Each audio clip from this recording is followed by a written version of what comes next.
So Namma Yatri started years after Ola and Uber almost duopolized the industry. So Namma Yatri came knowing that probably they are not going to make much money by charging a fixed subscription to the drivers, be it the auto rickshaw pullers, be it the cab pullers. So how do you ascertain that okay, I need to hit this scale, and probably then after I'm not going to make money from my core product, but from a byproduct which could be lending, because they can have like working capital issues. So unless and until I attain a certain scale alongside the data. Yeah.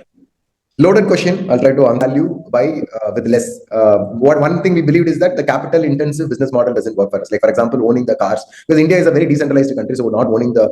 So then, can software create a lot of value as well? For that, I think the true example and inspiration came from UPI. UPI gave, and we have been at the forefront of UPI, working with Nandan Nilekani and Pramod Verma, and India has that example of making things work at a very large scale at a very low price as well. UPI was a better experience than Visa and Mastercard, but almost free, right? That you are able to do it by focusing on foundational elements and working on the scale as well.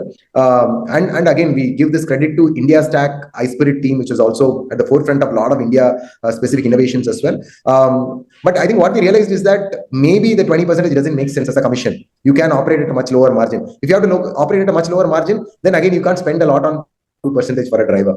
You are able to operate it because, let's say, a government chips in and the community chips in, because they know that it's a value that they want to attribute to the local entrepreneur or the local driver who is actually struggling to make his ends meet as well. So I think it goes back to a question of where can we create value, thinking from first principle, and many things looks like easy from hindsight, like the way you said, but taking that bold courageous move is important. And when you are doing 10 steps right, 8 out of them will fail only. We have enough examples of failures as well, but I think the success one kind of gets highlighted and visible. But there will be, when you take 10 right, maybe a couple of them will succeed. That's not to say that okay, you shoot in the dark and then try everything, but take sharp bets. But in that sharp bets, some of them will fail. So it's something that you cannot avoid.